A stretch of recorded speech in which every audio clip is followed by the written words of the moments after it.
Bonjour à toutes et à tous, ravi d'être avec vous pour ce sixième épisode déjà de Foot Amateur TV. Comme chaque semaine, on va prendre plaisir à échanger avec un invité du milieu du football amateur, peu importe qui il est, d'où il vient et la région ou le niveau dans lequel il évolue. On prendra plaisir à en apprendre un petit peu plus.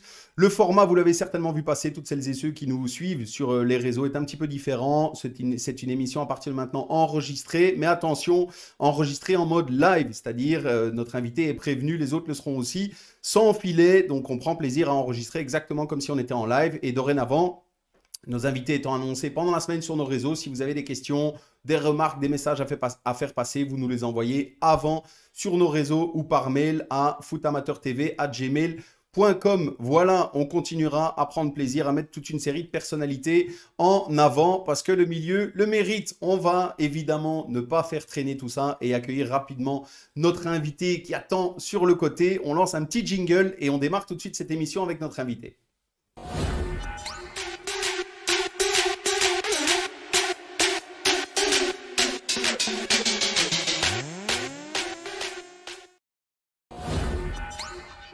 Voilà, on accueille aujourd'hui Majid Sba. Bonjour Majid, comment vas-tu? Est-ce que tu m'entends?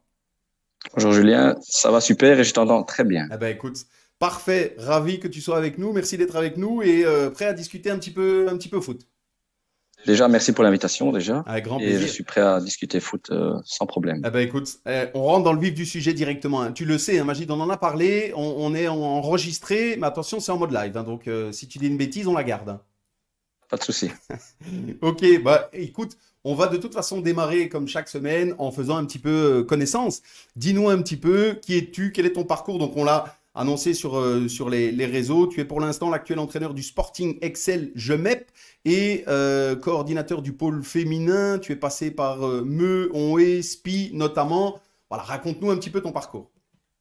Mon parcours, j'ai eu la chance de commencer en équipe première, j'avais 16 ans. J'ai commencé à Ouépion, je pense qu'à l'époque c'était en deuxième provinciale. Ensuite, je suis très vite monté en première provinciale, donc je suis resté 2 ans et puis je suis allé à Ivoire. Ensuite, je suis allé à Onhé, comme tu l'as cité. Et puis, j'ai eu la chance de connaître la division nationale en promotion. À l'époque, c'était encore la promotion avec Meux. Et puis ensuite, je suis redescendu en P1 et c'est où j'ai fait mon plus grand parcours, je vais dire footballistique. C'est vraiment en P1 où je suis passé par Spi, par Jemep aussi, qui a connu la P1. Et je suis revenu à Spi où j'ai passé les plus longs moments au niveau football. Ensuite, j'ai terminé en P3 à Jambes, où là, on a réussi à monter directement en P2. Et puis j'ai stoppé à ce moment-là. Je pense que je devais avoir 30 ans, donc ça remonte déjà. Tu as stoppé de jouer à 30 ans. À 30 ans, ouais, il y en a beaucoup Ah, qui se c'est sont jeune, demandé un peu hein? quoi, mais je pense que le fait d'être descendu comme ça aussi bas à cet âge-là, je pense que ça a fait un peu défaut. C'est-à-dire que on n'allait pas tout le temps à l'entraînement et puis on s'est rendu compte que de temps en temps à la maison on était bien, donc on rate une fois l'entraînement, on rate 2 fois l'entraînement et puis à un moment donné on se dit je pense qu'on a eu assez et il est moment d'arrêter. C'est vrai. Bah, écoute, c'est toujours la difficulté hein, de se rendre compte que on prend plaisir à jouer.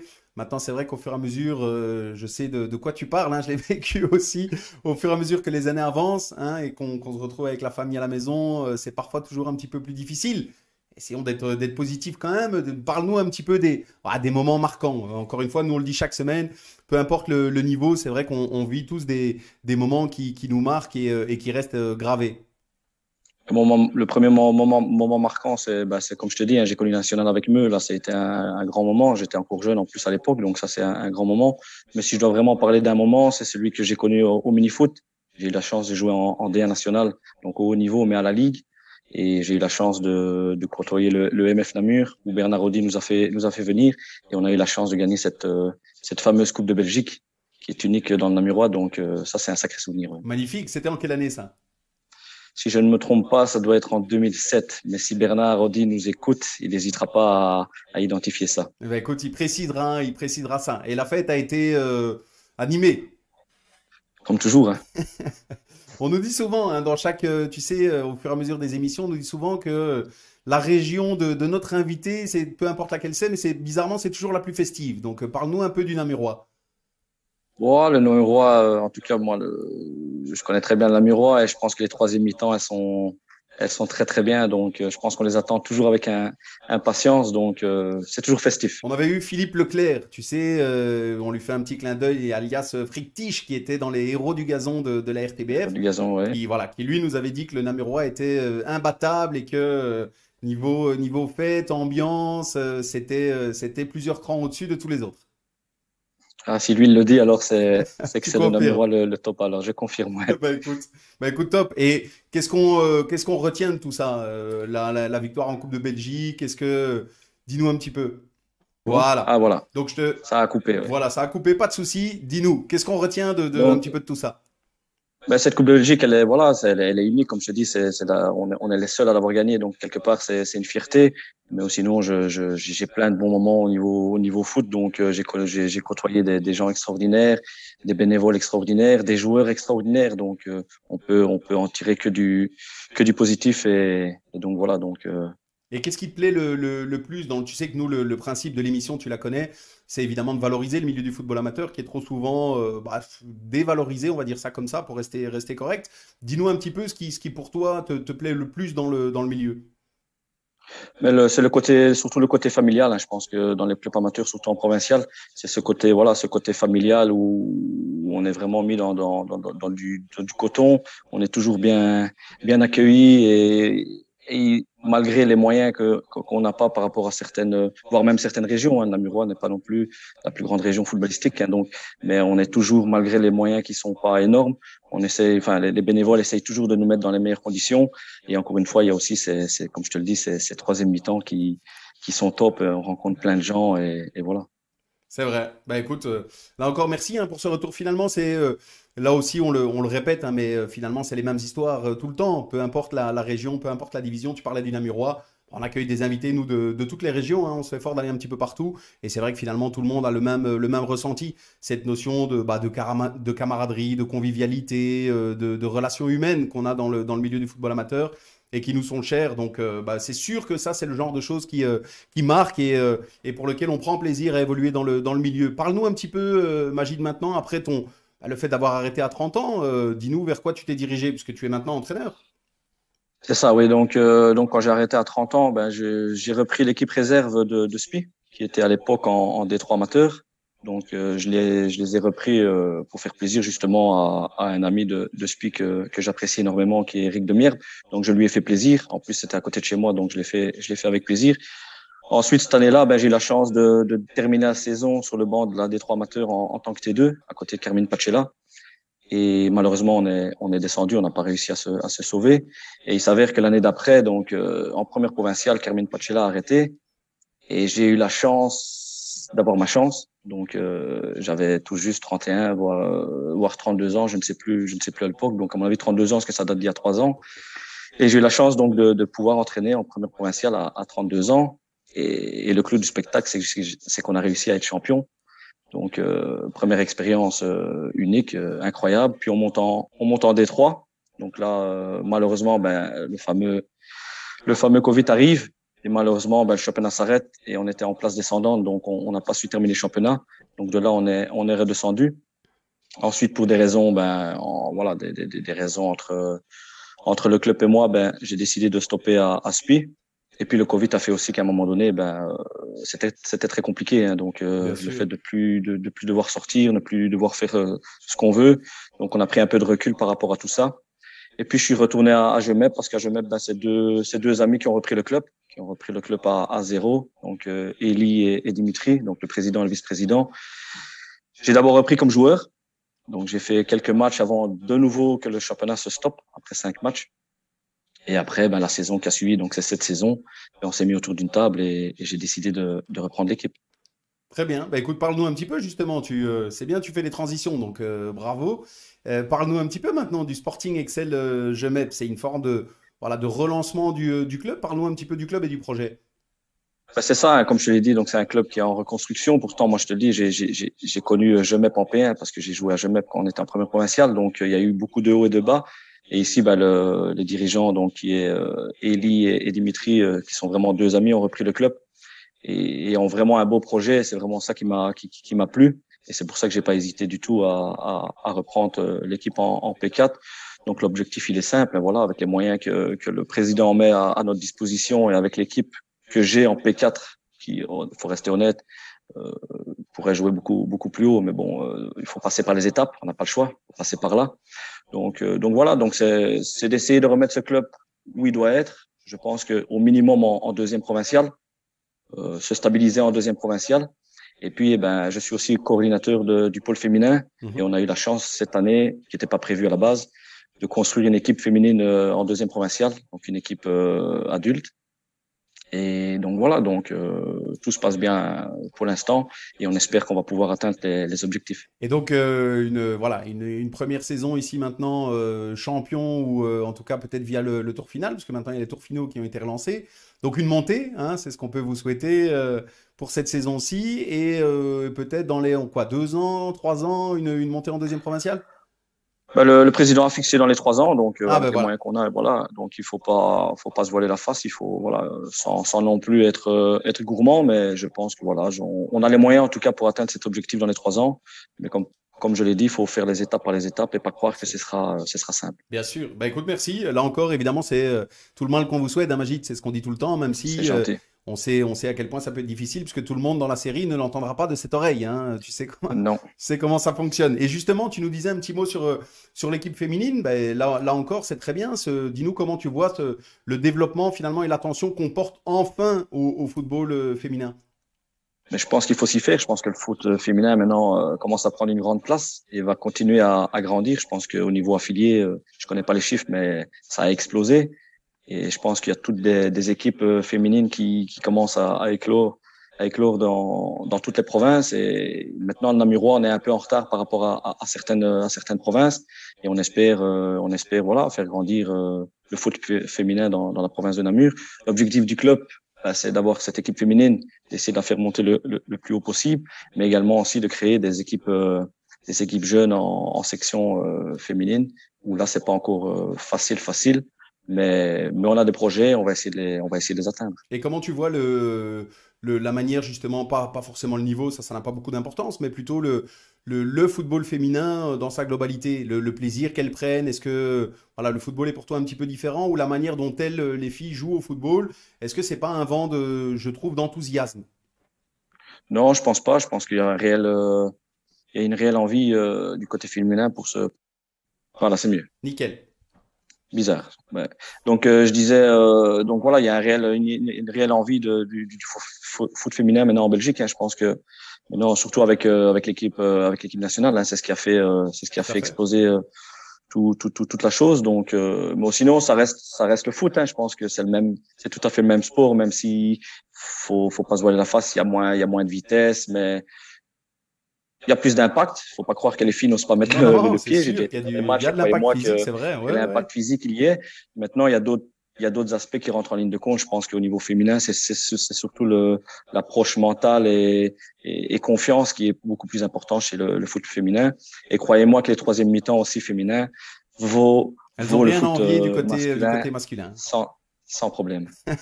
Bah écoute, là encore, merci, on est d'accord. Moi, je trouve que c'est une très bonne chose. De toute façon, cette notion de développement du football féminin, il est grand temps que le football soit accessible à tout le monde, de toute façon et sans exception. Donc, merci Magid pour cette première partie. On arrive déjà tout doucement, hein, à la fin de cette première mi-temps. On a un petit peu fait connaissance ensemble. On termine toujours, tu le sais, cette première mi-temps par un petit quiz. Le petit quiz s'appelle Tu es plutôt, très simple, 15 questions de rapidité, répondre du tac au tac, ok, sans joker évidemment. Et après le questionnaire, tu peux revenir sur un des choix que tu as dû poser si tu souhaites donner un petit mot d'explication. Ça marche. Ok, on est prêt? C'est parti. Alors, Magit, tu es plutôt attaque ou défense? Attaque. Corner ou coup franc? Coup franc. Liga ou Première Ligue? Liga. Real Madrid ou Barcelone? Barcelone. Kevin De Bruyne ou N'Golo Kanté? Kevin De Bruyne. Mbappé ou Lukaku? Mbappé. Jupiler League ou Ligue 1? Jupiler League. Guardiola ou Simeone? Guardiola. Messi ou Ronaldo? Messi. Standard ou Anderlecht? Standard. Dans un match compliqué, faire 3 changements ou aucun? Euh, 3 changements si c'est nécessaire. Coacher un jour en national ou je mets champion? Je suis même champion. S'énerver sur un arbitre ou tout accepter sans broncher? De toute façon, quoi qu'il arrive, l'arbitre aura dernier mot, donc laissez l'arbitre C'est entre les deux, là, la tranquille. réponse, là, hein. Entre les deux, ouais. Ok, elle est passée. La Belgique ou la France qui gagne la Ligue des Nations? La Belgique. La Belgique un jour championne du monde ou je mets un jour en national? La Belgique championne du monde. Allez, et la dernière, foot amateur ou foot pro? Foot amateur. Allez, elle est passée. Merci Magid d'avoir joué le jeu. Tu peux revenir hein, si tu veux sur un des choix que tu as dû poser, si tu veux mettre un petit complément d'explication.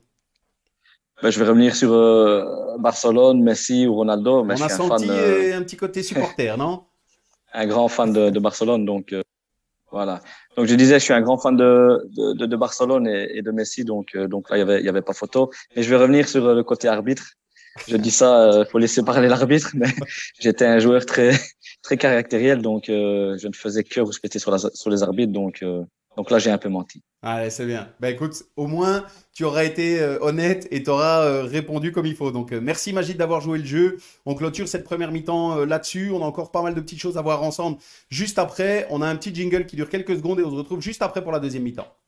Super.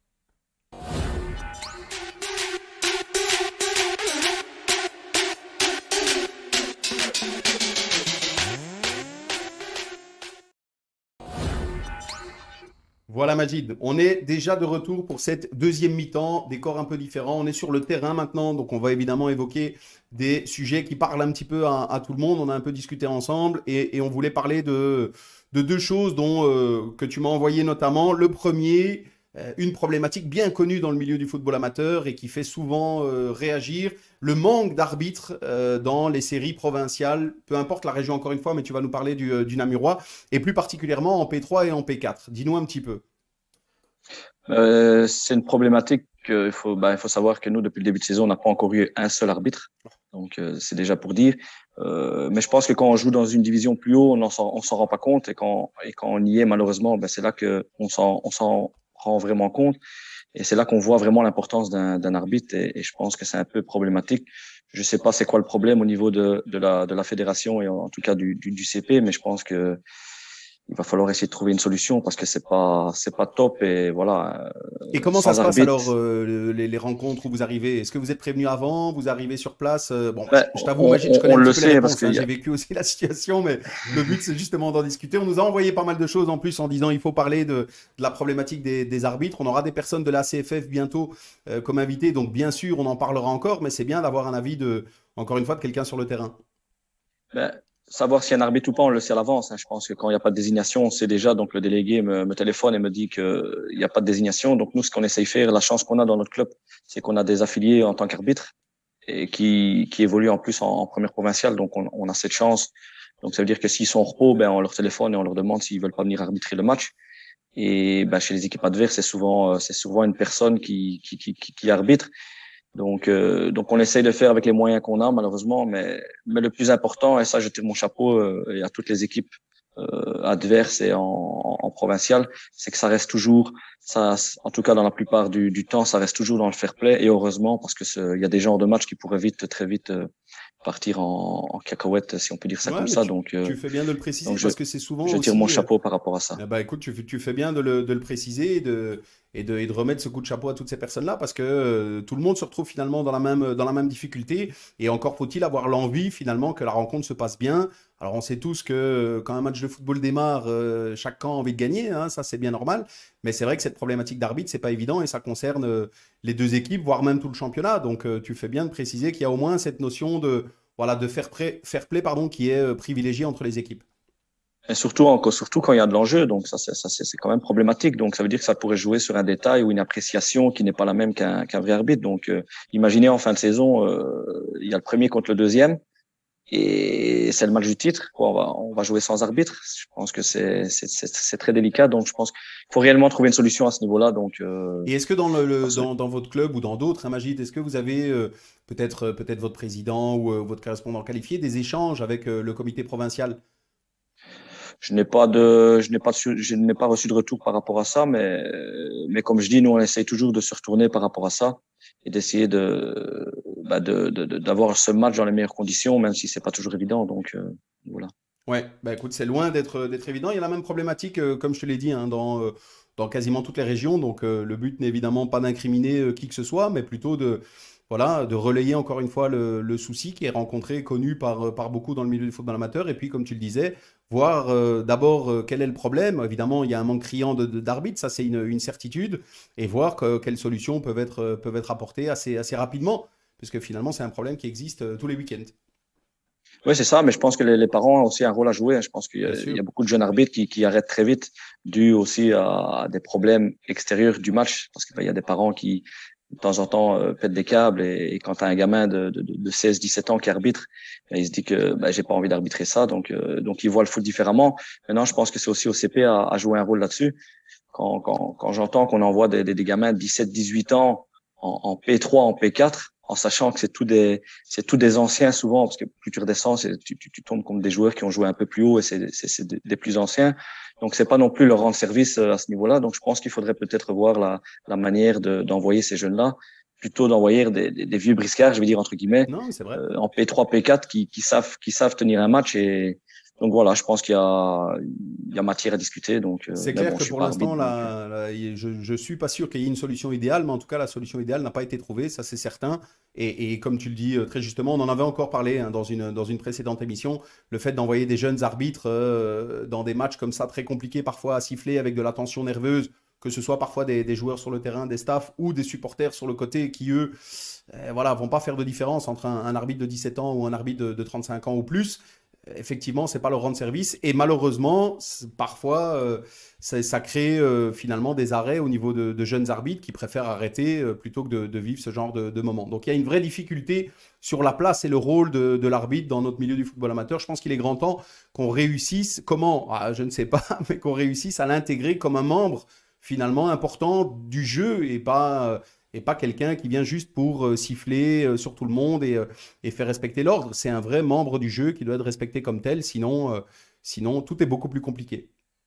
surtout que ça date pas d'aujourd'hui. Je veux dire, ça fait En quand même plus, quelques années. Donc voilà. Même ici dans la province de Namur, j'ai même entendu que pour pallier justement à ce manque d'arbitres, on essaierait peut-être d'avoir un seul arbitre en première provinciale. Donc, imaginez et je pense que ça c'est pas la bonne, malheureusement c'est pas la bonne solution, mais c'est vraiment pour dire dans quelle situation on se trouve aujourd'hui. Donc, oui, c'est effectivement, bah, on est d'accord, hein, c'est des vraies difficultés. Donc, de toute façon, on continuera à en parler dans le milieu. Et puis, comme je te l'ai dit, les quelques personnes de la CFF qu'on aura avec nous dans l'émission, on se fera un plaisir d'en discuter et de voir un petit peu ce qui est préparé. Parce qu'évidemment, il y a des choses qui se font, ils essayent de mettre des choses en place, mais c'est pas toujours évident. Et puis, de toute façon, il y a un manque criant d'arbitres. Donc, comme on le dit souvent, si à un moment donné, un jeune se dit, on avait eu un arbitre que je salue aussi, Marco Simonini, qui est aux portes maintenant du niveau professionnel.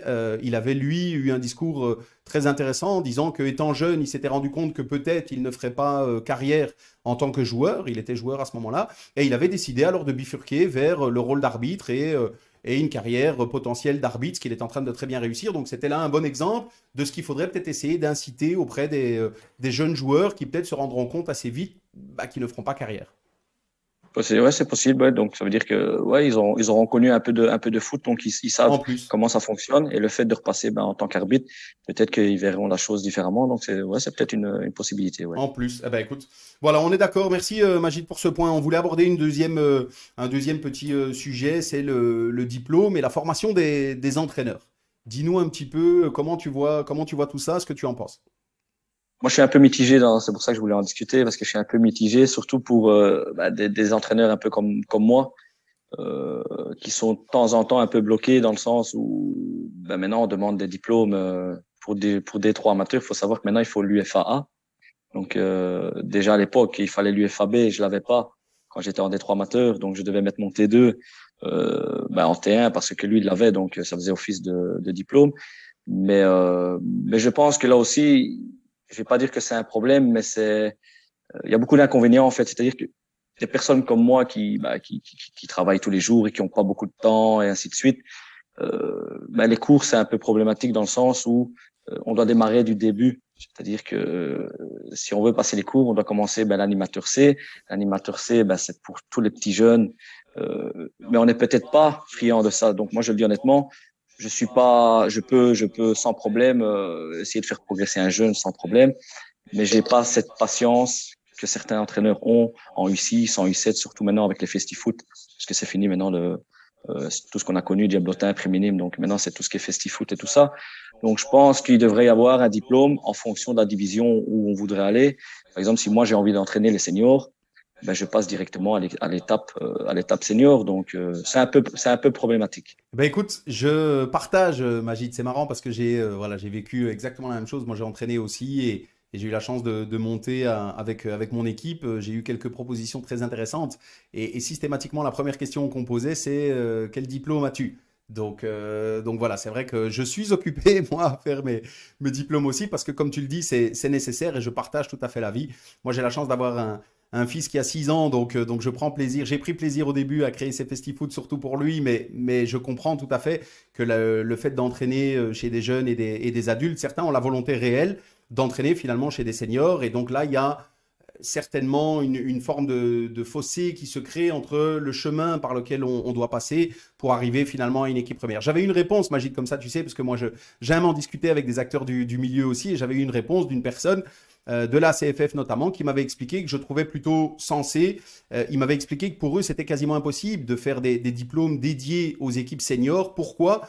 Parce que le cœur finalement du football amateur, ça reste les jeunes. Et là où on a le plus besoin de formateurs diplômés, c'est surtout dans les équipes de jeunes. Donc s'ils créaient cette différence, beaucoup d'entraîneurs, c'était un avis, hein, mais beaucoup d'entraîneurs passeraient leur diplôme pour entraîner en senior, sauf que dans un club, il y a une équipe senior. Donc, ils avaient peur de se retrouver avec énormément d'entraîneurs il y en a aussi beaucoup, Magic, qui sont tous persuadés qu'ils peuvent entraîner à un très bon niveau et des équipes seniors. Et que là, beaucoup d'entraîneurs allaient se trouver sur le carreau avec potentiellement des diplômes, du coup, sans entraîner, alors que le manque criant, il est, et on le voit encore quasiment chaque semaine sur les réseaux sociaux, il est dans les équipes de jeunes où il manque énormément d'entraîneurs et d'entraîneurs diplômés. Ouais, non, ça, c'est sûr. Ça, je le comprends. Et d'un côté, ce que tu viens de dire, t'as raison, parce que ce diplôme permet de faire un filtre quelque part. Ça permet aussi d'éliminer, entre guillemets, ceux qui sont capables et pas capables, parce Tout que à fait. la vérité du terrain, comme tu le dis, c'est pas aussi simple qu'on ne le dit. Tout le monde pense qu'avoir été joueur, on peut devenir entraîneur, mais là aussi, c'est faux. C'est deux mondes totalement à part. Tout à fait. Donc voilà. Mais je voulais en parler parce que pour nous, par exemple, c'est problématique quand on n'a pas trop le temps. On pourrait faire la cellule vacances quand ça vient, mais là encore une fois, qu'est-ce qu'il faut faire? Il faut prendre des congés. Donc des fois, on préfère partir au soleil plutôt que de prendre une semaine comme ça. Donc mais voilà, mais c'est de ça que j'avais envie Mais de écoute, là encore, discuter. voilà, c'est très bien et ça permet de parler d'un sujet qui fait toujours parler et réagir dans le milieu. Et comme je te le dis, moi, je partage tout à fait ton avis. Après, j'ai eu un avis, je trouve, cohérent aussi de la CFF. C'est aussi une situation qui n'est pas évidente pour eux. Déterminer une règle qui vaut pour tout le monde dans un milieu qui a tant de différences et de niveaux et voilà, de souhaits et de rêves différents, c'est vrai que c'est pas toujours évident. Donc, mais là encore, c'est voilà, très intéressant. On a eu ton avis. Mais donc, du coup, dis-nous. Tu es entraîneur en P4 pour l'instant, donc quoi, tu vas y passer à un moment donné pour... Mais malheureusement, il va falloir y passer. Et je suis un peu dans le même cas que toi, c'est-à-dire que quand j'ai arrêté à SPI en D3 amateur, j'ai eu des propositions. J'ai même eu des propositions de D2 amateurs qui, malheureusement, la première chose qu'ils me posaient, c'était quel est ton Ouais, diplôme? mais c'est devenu ça maintenant. Donc voilà, donc je sais qu'à un moment donné, si je veux entraîner à un certain niveau, je vais devoir y passer pendant le Covid. Au moment où c'est revenu un peu à la normale, ben, j'ai fait quand même l'initiateur, donc j'ai fait l'initiateur. Donc maintenant, je vais essayer de trouver le temps pour passer l'animateur C et ainsi de suite, mais je vais devoir malheureusement y passer ou alors devoir coacher le plus bas possible. Écoute, il faudra se faire une raison à un moment donné, hein. Comme tu dis, c'est soit de rester ad vitam aeternam peut-être dans un certain niveau où tu prendras quand même du plaisir, soit, voilà, si l'ambition est réelle, bah, effectivement, comme tu le dis, on est dans un milieu maintenant où il faut passer par la case diplôme pour pouvoir envisager un jour de coacher plus haut. Là encore, ce que je te souhaite, Magid, bah, écoute, merci C'est pour gentil. cet avis sur ces deux points. On arrive déjà à la fin de cette deuxième mi-temps. Ça fait déjà plus d'une demi-heure qu'on est ensemble en train de discuter. On a encore quelques petites choses à voir en troisième mi-temps. Là encore, on marque une toute petite pause et on se retrouve juste après pour la troisième mi-temps.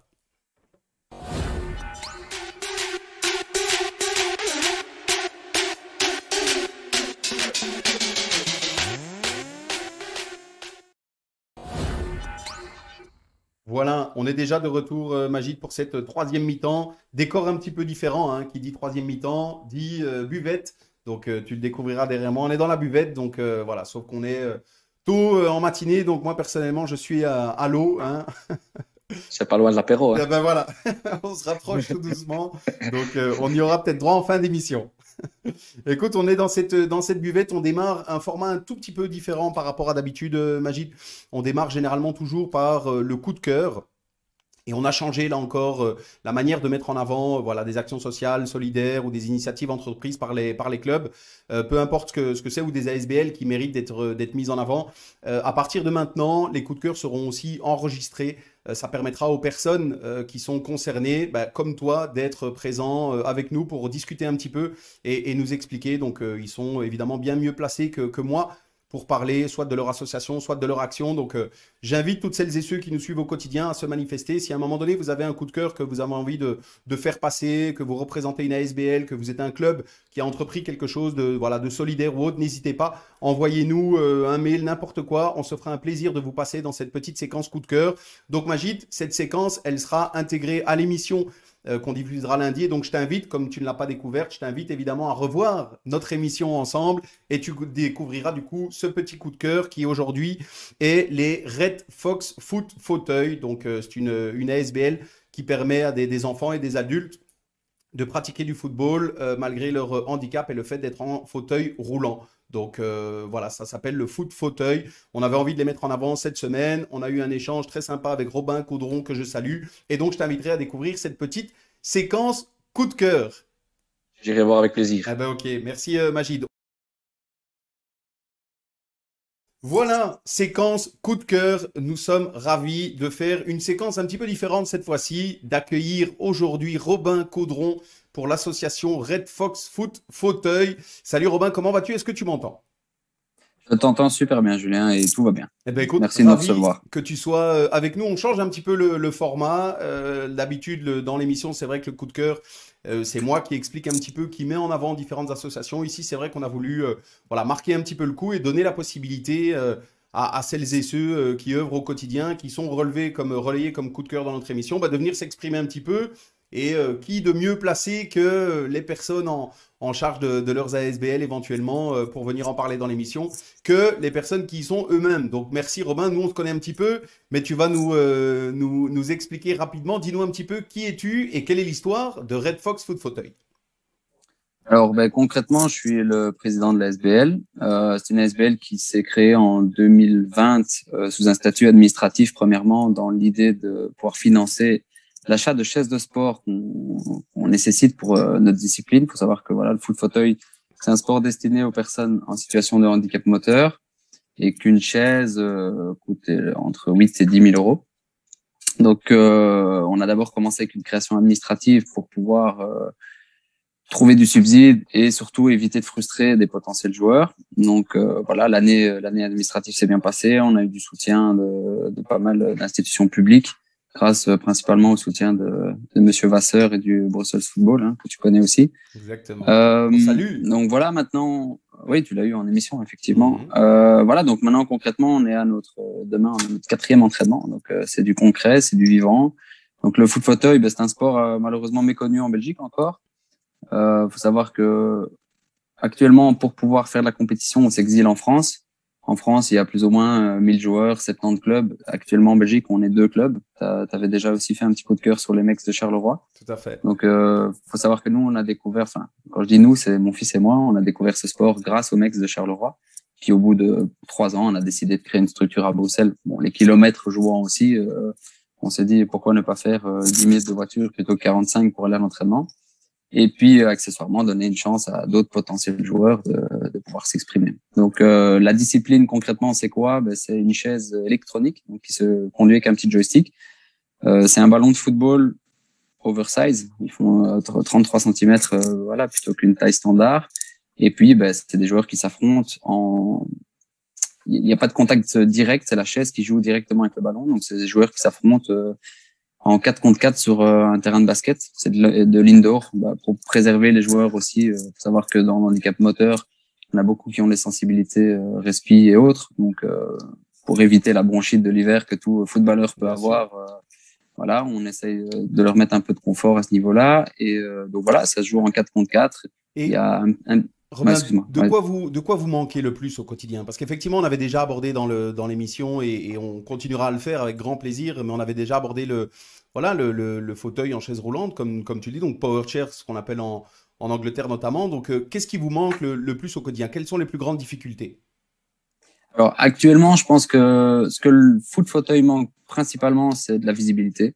Donc, faut savoir que nous, c'est vraiment purement par hasard qu'on a découvert ce sport, une pub handisport qui passait à la télé. On a dit tiens, on va aller jeter un œil, en se disant sur le principe de base, il y aura probablement pas de sport pour ton handicap, mais on va quand même aller voir. Puis il avait droit entre la boccia et donc la boccia, c'est l'équivalent de la pétanque. Il m'a regardé, papa, je vais pas faire de pétanque, il faut pas déconner. Et puis voilà, il y avait le foot fauteuil et heureusement que Charleroi existait, ce qui nous a permis de pouvoir s'initier et finalement de développer. Donc en fait, c'est vraiment un sport qui, à mes yeux, manque juste de visibilité parce que du PMR, de la personne à mobilité réduite qui veut pratiquer, il y en a. C'est juste qu'ils savent pas forcément que ça existe. Moi, depuis qu'on a démarré, j'ai déjà dû refuser, je pense, si je me trompe pas, maintenant je suis à 6 personnes parce que les chaises sont des chaises individuelles. Enfin, la chaise est adaptée à l'handicap C'est ça. et on peut pas On peut faire pas se la sauter un prêter joueur. entre joueurs. Voilà. Enfin, ça pourrait être envisageable avec Mais deux avec à chaque handicaps fois des similaires. adaptations à faire sur la chaise. Voilà, c'est ça. Il y a autant l'adaptation mécanique que l'adaptation électronique. Donc, la sensibilité du joystick, la manière du joueur. En fait, c'est même, moi, je compare ça à des petites Ferrari. Donc, c'est vraiment du sur-mesure. La chaise est adaptée à leur handicap en fonction de leur capacité, même de leur volonté, parce qu'il y en a qui sont, ils vont avoir un jeu plus agressif, donc ils veulent des paramètres assez costauds. D'autres, ça va être plus défensif, donc on peut réduire les paramètres. Ça, c'est vraiment, c'est très, très, voilà, c'est à 100% perso. Et voilà, du coup, tu es malheureusement vite bridé dans ta capacité de club à accueillir parce que déjà l'aspect financier et puis l'aspect individuel des choses. Donc, Bien sûr, bah mais je pense que voilà. effectivement, je pense qu'il faut, comme le football amateur, mais ici on est sur quelque chose de bien spécifique, il faut médiatiser de plus en plus parce que malheureusement ça passe par là et pour permettre d'avoir d'abord des moyens financiers plus importants et puis pour vous permettre d'accueillir de plus en plus de monde parce que voilà, c'est juste extrêmement dommage que finalement il y en ait qui restent sur le côté. Parlons un peu rapidement du plaisir finalement que les joueurs, peu importe leur âge, ressentent la possibilité qu'ils ont justement de jouer au football malgré le fait qu'ils soient en chaise roulante. Il faut savoir que quand on parle de plaisir, moi j'aime bien donner cet exemple-là, c'est que si tu veux, moi, les gens le verront au fur et à mesure en allant consulter notre page, j'ai fait signer 7 joueurs sans qu'ils aient vu une chaise. Donc les chaises étaient encore en commande aux États-Unis. Ils ont tous signé en disant oui, ben, pourquoi pas. Mais à partir du moment où ils ont fait le premier essai, tu les vois revenir avec les yeux qui brillent et tu as compris. Donc en fait, il faut le dire concrètement. Pour ces personnes-là, c'est une opportunité parce que c'est quelque chose qui n'existe pas, qui est en train de se développer. À partir du moment où ils ont essayé, ils ont touché à quelque chose qu'ils n'ont jamais eu l'occasion de faire. Ils ont les yeux qui brillent et on peut leur proposer justement d'apprendre l'esprit d'équipe, le team building, à toutes les valeurs qu'on connaît à travers le football, qu'on a connues et qu'on connaît encore probablement pour toi comme pour moi. Voilà, c'est toutes des valeurs que moi, c'est ce que je veux transmettre au-delà de l'aspect football ici et là, c'est transmettre toutes les valeurs du sport qui sont derrière. Et pour moi, c'est vraiment c'est indispensable. Ça fait partie des valeurs de notre club. En tout cas, ça fait même partie de leur contrat. Bah, C'est écoute, écrit dans le contrat. top, Donc, ça fait partie des valeurs du sport qui sont universelles. Donc, encore une fois, tu es bien là c'est ça, tout à pour fait. le prouver. Donc, bravo à vous pour tout ce que vous faites au quotidien, pour le plaisir que vous donnez à toutes ces personnes qui, grâce à vous, ont la possibilité de jouer au football. Encore deux petites choses. Il faut que tu nous parles d'un petit événement, pardon, on le relayera encore, mais d'un petit événement qui a lieu, je pense, le 30 octobre.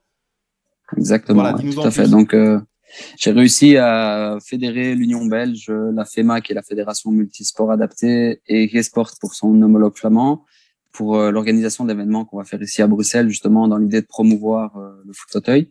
Donc, l'événement va se passer comment? Ça va être des matchs d'exhibition entre Charleroi et nous, puis Charleroi est mélangé. On est en train de démarcher pour avoir des guests, pour essayer de les mettre dedans aussi et les faire affronter, voire mélanger aussi avec des joueurs. Il y aura des possibilités d'essai pour les PMR qui sont dynamiques, qui veulent essayer, sous inscription qu'on va ouvrir d'ici 2 semaines, je pense. Donc voilà, l'idée c'est vraiment d'apporter une mise en avant de ce sport qui actuellement est juste méconnu et c'est donner une chance de faire connaître. J'ai déjà normalement la RTBF qui m'a fait un petit clin d'œil en venant filmer la semaine passée, qui me disent que normalement ils devraient être là avec leur caméra parce qu'ils veulent aider à promouvoir. Donc si je ne m'abuse, tu étais partant aussi. Donc voilà, je prends. Je Hein. confirme.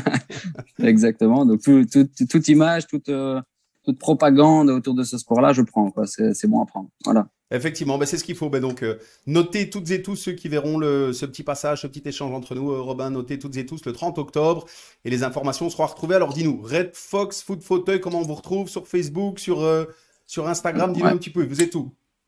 Alors sur Facebook, Insta, c'est Red Fox Foot Fauteuil, c'est assez simple. Ok, On a un site internet aussi, c'est www.redfoxfootfauteuil.com. On a fait dans le plus top. simple aussi. Vous retrouvez toutes les infos. Eh ben, écoute, magnifique. On Voilà. mettra de toute façon le lien de votre site internet en commentaire de ce petit post. Comme ça, tout le monde pourra vous retrouver Super. facilement. Dernière chose, Rob, on a été ravis de t'avoir pour ce coup de cœur. Et encore une fois, on félicite évidemment tout le monde. On termine par une petite séquence qu'on demandera systématiquement à nos coups de cœur de la semaine. La baguette magique, c'est très simple. On te donne maintenant une baguette magique. On oublie le monde, même si c'est difficile, dans lequel on est, les difficultés notamment financières, comme tu l'as dit. Dis-nous un petit peu, on te donne une baguette magique. Qu'est-ce que tu changes? Qu'est-ce que tu améliores? Quel est ton souhait? Je vais être honnête avec toi. Moi, j'ai deux points de vue qui se dégagent là-dessus. Le premier, c'est que j'aurais envie de rien changer. Parce qu'il faut savoir que je suis tombé par hasard dans le handicap il y a 11 ans maintenant avec mon fils. Et en fait, c'est un monde merveilleux. Et on rencontre beaucoup de gens super dynamiques, super motivés et qui ont, comme je le dis, les yeux qui brillent. Et c'est un autre monde. Et j'ai presque envie de dire que si ce monde-là pouvait être plus connu, ben, les gens se rendraient compte des valeurs qu'il peut apporter.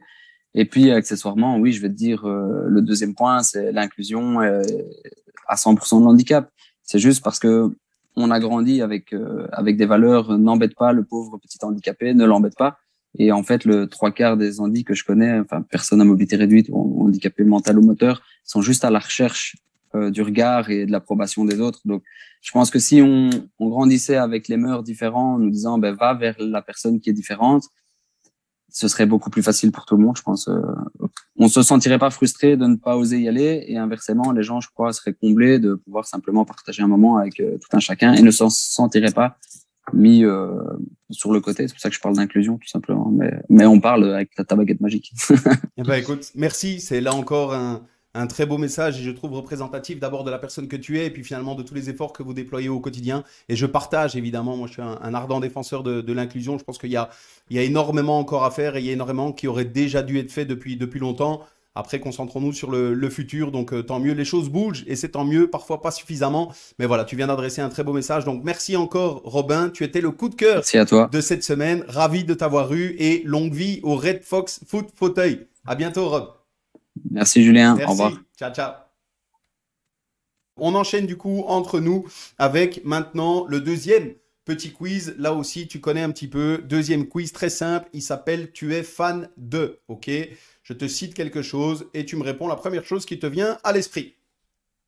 Ça marche. Ok. Alors, Magid, tu es fan de une équipe belge de Pro League, Standard. un entraîneur mythique, Guardiola. une équipe nationale, La Belgique. une compétition, La Liga. un geste technique, Flip-flap. un score pour une victoire, 1-0. le meilleur joueur actuellement, Lionel Messi. le meilleur gardien actuellement, Neuer. un joueur dont tu étais fan étant jeune, Ronaldo, mais le vrai. le Brésilien, Ouais. et une équipe dans laquelle tu aurais rêvé de jouer. Barcelone. Et la dernière, une expression namuroise. Une expression namuroise. Ouf. C'est compliqué, ça.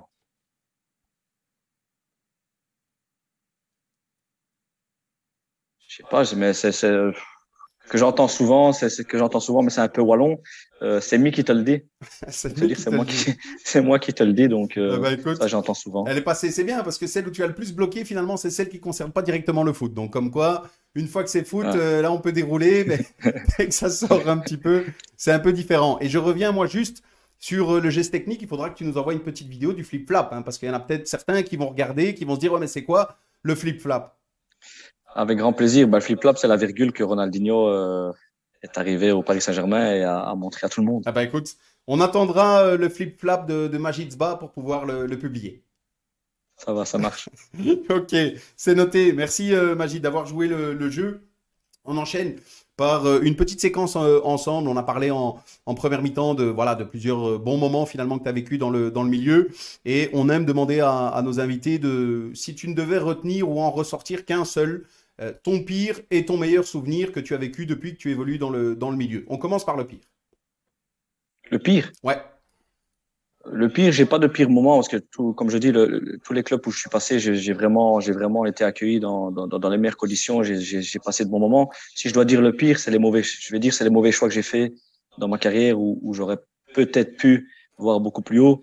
Mais sinon, dans un club même, j'ai jamais connu de et il y a pire. pas, t'as jamais vécu une, bah, tant mieux, hein, évidemment, mais t'as jamais vécu une grosse déception, même sportive ou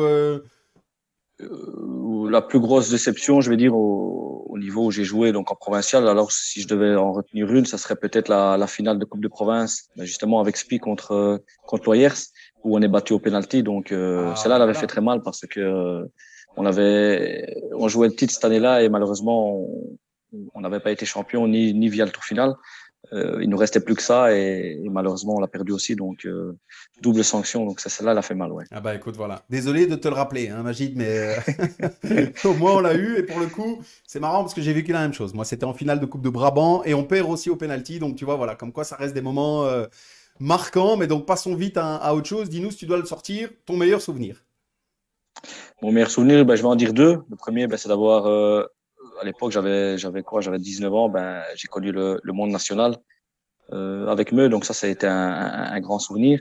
Et puis le plus beau, ben, ça restera cette finale de Coupe de Belgique. J'en reparle encore, mais ça reste quelque chose d'unique. Et en plus, quand tu sais que c'est unique dans la province, c'est quelque part une fierté. Et en plus de ça, c'était que une équipe que avec des amis et des potes, et on avait réussi à faire l'exploit contre toutes les cylindrées de la série. Nous, on était vraiment le petit poussé avec le plus petit budget et contre des budgets hors normes, avec des joueurs hors normes. Donc voilà, ça c'était une fierté, bien sûr. Bah écoute, magnifique. Là encore, en plus d'être le fait d'être le petit poussé, ça rend l'histoire encore plus belle, je trouve. Donc nous, on est friands de ce Ouais. genre d'histoire. Donc bravo à toi, à vous, à tous ceux qui ont participé évidemment à ce succès marquant qui encore aujourd'hui est ton, et on le comprend, ton meilleur souvenir. Bah écoute, merci Magid.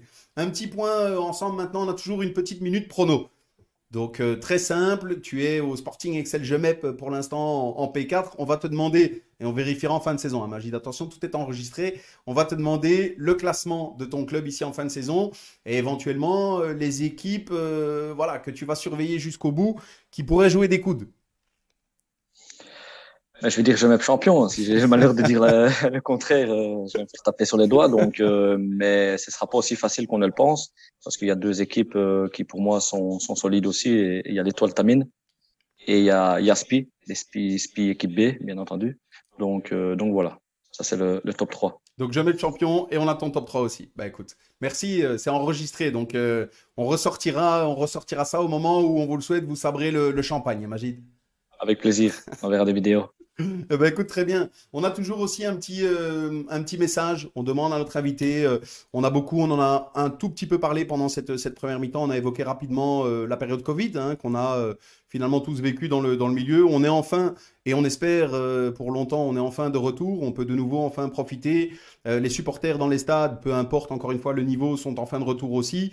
On demande toujours à notre invité voilà, d'adresser un petit message à la communauté, à ton club, qui tu veux. Dis-nous un petit peu. Ben, je vais faire un petit coucou à ceux de mon club. Donc, je vais faire aux deux présidents, donc qui sont, comme je l'ai dit, deux amis. Donc, c'est Eli et Dimitri, et qui font un travail énorme au club. Bien entendu, il y a aussi les bénévoles qui sont à côté. Hein, c'est pas les deux seuls. Hein, bien entendu, ils sont très très bien entourés. Mais je trouve ils ont de l'audace, ils ont des ambitions. Et je leur tire mon chapeau parce que c'est pas évident tous les jours. Et je pense que c'est pas évident aussi pour tout le monde. Comme tu le dis, l'après-Covid a fait très mal. Mais quelque part, l'après-Covid aussi a permis voilà, à certains clubs, à certains joueurs de voir le foot différemment C'est vrai. et plus ce football business qu'il y avait eu même en provincial. Faut pas se leurrer. Bien sûr. Même en provincial, il y a de l'argent. J'en ai fait partie, mais des fois, ça permet aussi de revoir ce foot autrement et de prendre le foot vraiment pour le plaisir qui est au départ qui est ça. On joue au foot pour le plaisir. Et donc voilà, je voulais faire ce petit message. Bah écoute, là encore, le message est passé et évidemment, moi je me joins à ce message-là, d'abord pour votre club à qui on souhaite le meilleur, mais aussi pour cette notion de plaisir football. Moi aussi, j'ai fait partie voilà, des joueurs qui en ont un petit peu profité, il faut être honnête, hein, mais c'est vrai que les temps changent et le Covid n'a certainement pas aidé les clubs à continuer de cette manière. Donc voilà, peut-être qu'il est temps pour certains clubs, comme tu l'as très bien dit, de revoir un petit peu leur mode de fonctionnement. Et puis évidemment, surtout au niveau parfois financier, où tout le monde va devoir se rendre compte que le football amateur et provincial, bah, finalement, c'est d'abord centré sur le plaisir de jouer, le plaisir d'interagir avec, voilà, avec des profils différents, avec voilà, des mentalités différentes. Et ça apporte quelque chose voilà, de très intéressant et parfois bien plus, même si on est concentré fort sur le financier, mais parfois bien plus que le simple aspect financier qu'on peut en retirer au quotidien. C'est sûr. Bah écoute, là encore, merci Magid. Dernière chose, on arrive tout doucement hein, à la fin de cette émission déjà. Qu'est-ce qu'on peut te souhaiter pour le futur? À part, ça c'est déjà dans la boîte, hein, à part le titre de champion avec Jemep. Hein. Déjà, la santé pour tout le monde. Hein. Je pense qu'on est dans une période difficile, donc c'est d'abord la première chose. Et j'espère qu'on sortira enfin de cette épidémie qui est très difficile pour nous, on a toujours eu l'habitude de faire ce qu'on voulait, de sortir comme on voulait, et être un peu renfermé comme ça, ben c'est un peu compliqué et simplement ça et prendre du plaisir et vivre le foot et voilà donc. Le foot qu'on aime. Bah écoute, ouais, avant de terminer, comment tu vois justement toi la suite? Est-ce que tu es plutôt optimiste sur cette notion de Covid? Certains nous font peur, Magid, en disant on va peut-être revivre encore une situation compliquée, le pass sanitaire arrive, enfin, il y a apparemment beaucoup de contraintes encore supplémentaires qui arrivent. Est-ce qu'on a peur justement dans le milieu du football sur d'éventuelles problématiques sur la saison? Très peur, on a eu peur, surtout qu'ici, en plus en province de Namur, il y a eu, même en première provinciale, il y a eu 2-3 matchs qui ont été justement décalés à cause du Covid. Donc on a toujours cette crainte qu'à un moment donné, ben, ils se rendent compte que peut-être que dans le milieu sportif, le fait d'être beaucoup entassé sur le terrain ou dans les vestiaires, ben, qui décident d'arrêter ça parce que ben, ça donne des cas positifs beaucoup plus souvent. Donc la crainte, elle est là. On sait qu'à tout moment, malheureusement, tout peut s'arrêter. Donc c'est pour ça que je dis que faut prendre du plaisir et profiter de chaque instant qu'on a pour l'instant et revivre ce qu'on vit pour l'instant. Profitons-en parce que si demain ça s'arrête, au moins on regrettera pas. Exactement. Bah là encore, je partage. Donc, merci Magid. On va tout doucement clôturer. Je fais quand même une toute petite parenthèse. Je republierai l'émission, je me permettrai quand même de faire une ou deux petites coupures. On va le dire, hein, Magid, tu as eu un ou deux petits soucis avec le micro, Oui. mais je préfère le dire. Pourquoi? Parce que j'ai juste dit en début d'émission que c'était fait en mode live et qu'il n'y aurait pas de coupure. Et là, les gens vont penser que soit toi, soit moi, à un moment donné, on a dit une bêtise entre nous et que finalement on l'a coupé. Tu confirmes, c'est pas ça, hein? Non, ce n'est pas ça. C'est mon micro qui n'est pas bon. Je vais demander à mon président de m'en racheter un nouveau d'ailleurs. Ben voilà, le message est passé, président. Pour la prochaine, il faudra un nouveau micro pour l'entraîneur Magid. Ben écoute, merci. Dernière chose, Magid, on termine toujours par un petit bilan. Voilà, que tu nous dises un petit peu comment tu t'es senti, ce petit moment qu'on a passé ensemble à parler foot. C'est le genre de moment que j'adore et honnêtement, je suis fan de ton émission. Je la connaissais pas Merci. et j'avais regardé un de tes premiers lives. J'ai même d'ailleurs gagné un bouquin grâce à toi. Non, je pense que c'est une bonne initiative, surtout pour le foot amateur. Je pense que le foot amateur, de temps en temps, il est un peu mis de côté, en tout cas médiatiquement, voilà, surtout dans les divisions un peu plus inférieures. Donc, on ne peut que être fan de ton émission et moi, honnêtement, je suis très fier d'avoir été invité, surtout quand je vois le genre de personnalité que tu as reçu depuis le début. Donc, je suis très ravi de représenter le foot namurois. Eh ben écoute, c'était un plaisir. Merci d'abord Magid pour ce chouette message. Et puis c'était un plaisir.